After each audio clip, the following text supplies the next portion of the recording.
अस्सलाम वालेकुम, कैसे हैं आप सब। अच्छा जी, आज हम बात करेंगे टीबी के इलाज के बारे में। और इसमें मैं आपको इसकी अलामात, इसके नुकसान वगैरह बताने में टाइम ज़ाया नहीं करूंगा, क्योंकि जिसको ये मसला है वो बेहतर समझता है कि इसके क्या अलामात होती हैं और इसके क्या नुकसान हैं। आखिरकार एक मोज़ी बीमारी है, लेकिन अगर हम ये कहें कि इसका इलाज नहीं है तो ये भी कोई बात नहीं है कि इसका इलाज नहीं है। इसका इलाज मुमकिन है, मेडिसिन से भी मुमकिन है।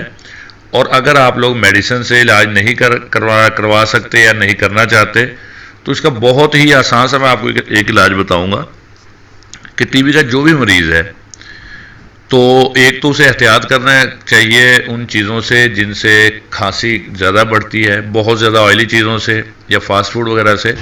दूसरा, उसे ये करना चाहिए कि सुबह दोपहर शाम 3 टाइम उसे चाहिए कि 2-2 चम्मच जैतून का ऑयल इस्तेमाल करे।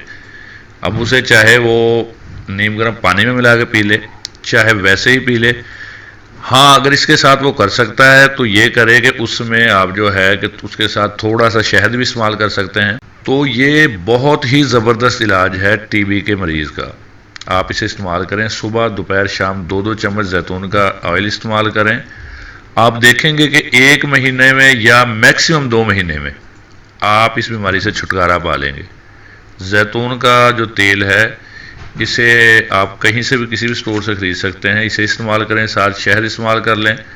इसे आप दूध में मिला के पी सकते हैं, इसे आप नीम गर्म पानी में मिला के पी सकते हैं, इसे आप वैसे ही पी सकते हैं सुबह दोपहर शाम। इसे इस्तेमाल करें और जो है आप इस मर्ज़ से आप छुटकारा पा सकते हैं। अगर आप मेडिसिन इस्तेमाल नहीं करना चाहते तो ये एक देसी टोटका है, बहुत ही कारगर है।